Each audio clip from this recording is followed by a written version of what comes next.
your best interest, and that there is some basis for you to be accepting the plea bargain. There is some evidence that you believe would justify you accepting the plea bargain. Are you able to acknowledge that? Yes. Okay. All right. Um, has he been able to sign that statement of defendant supporting his no contest plea? Your Honor, I did not know the court's policy. I'm going to have him sign this before Your Honor. Very good. Yeah, he got to sign it. What you think he don't have to sign nothing? He accept his plea deal, yeah. Just hand that to the bailiff. Yes, thank you. He gonna have to deal with the government for the rest of his life. Mr. Golden, I just want to make sure that you have reviewed and read this entire document, which is entitled Statement of Defendant Supporting Your Plea and Certification of Counsel. No. Have you read this document? Do you have any questions about the rights you would be waiving by accepting the plea bargain? Okay. Let's have a factual basis to support the 10 charges he's pleading to. Your Honor, the defendant is ultimately criminally responsible, particularly under Utah Code 76-202, for a large-scale prescription drug fraud ring that has been known to have acquired various prescription medications, specifically promethazine with codeine, which is a cough suppressant that's a heavily abused Schedule 5 controlled substance in the state of Utah. Those were secured from multiple pharmacies in Cache County, as well as other pharmacies in northern Utah.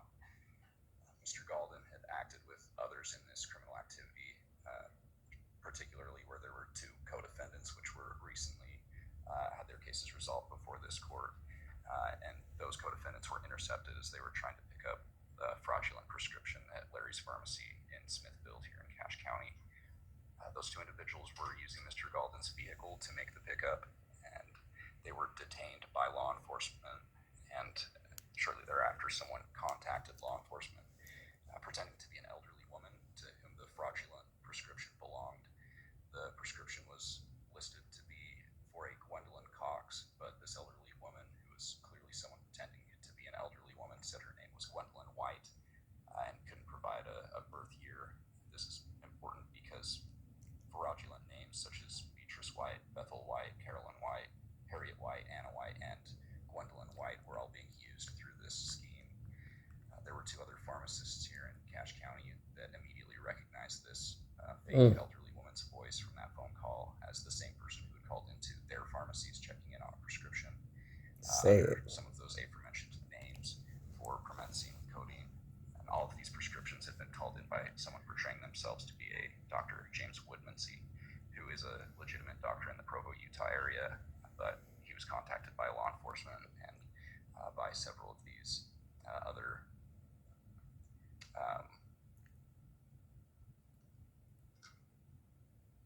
prescription outlets, and he had verified that these were all fraudulent prescriptions that he had not authorized. Ultimately, when Mr. Golden ended up in contact with the detective investigating this case, when he was trying to get his vehicle out of impound after it was taken from the Larry's Pharmacy incident, during that phone call, Mr. Golden had engaged in a conversation with a third person. I thought he was rich. Ask him about the prescription they picked up. He's stealing drugs. At that time, it became clear that Mr. Golden had some involvement beyond simply lending his vehicle to be used, where he had some knowledge of the fraudulent prescription being retrieved. In addition, there was one prescription called in for Control Golden, but the date of birth for that prescription was in 1953, which was a clearly false date of birth and is consistent with some of those date of births used with the false elderly women names throughout this. Wow. The prescription was picked up by an individual who was intercepted by law enforcement. Shortly thereafter, promethazine with codeine, along with other prescriptions, had been called in to that same pharmacy for Mr. Golden, utilizing his accurate date of birth. Mr. Golden, however, while he was on a federal probation, was only afforded a single doctor to issue prescriptions with a single pharmacy, and the doctor who called that prescription in was inconsistent, and that pharmacy was inconsistent with those which had been allowed through probation. When in the end there was a search warrant executed on Mr. Golden's residence. Law enforcement found a prescription bottle in Mr. Golden's bathroom. Inside the master bedroom, the bottle was for a Caroline White, one of the known fraudulent names, with the corresponding prescribing doctor who had confirmed the fraud. The prescription was for doxycycline, and the prescription bottle was consistent with the time frame and patient information for the promethazine with codeine that had also been picked up, according to a subsequently gathered Doppel report. Also in the bathroom was a prescription for doxycycline to control Galden, also prescribed by the same doctor and previously confirmed as fraud. What? This is consistent with the promethazine with codeine that had been prescribed with Contrell's fake date of birth, and a prescription bottle of promethazine with codeine was also found inside the defendant's bathroom with no prescription label on the bottle. And a further search of the defendant's residence yielded 3 He got a habit, then he need to go to rehab. Put him in rehab too. More specifically to these counts, Your Honor, on September 19th of 2023, Reed's Pharmacy in Hiram received a prescription called in for a Bethel White with a claimed date of birth of November 10th of 1949. On September 19th, 2023, Spence's Pharmacy received a similar phone call for a Gwendolyn Cox with a fraudulent date of birth. On October 9th, 2023, Spence's Pharmacy received such a phone call with a fraudulent name. Cache Valley Pharmacy in North Logan had a prescription called in for a fraudulent individual. And on January 17th, 2024, Larry's Pharmacy in Smithfield received a call. I don't think he been in there long enough.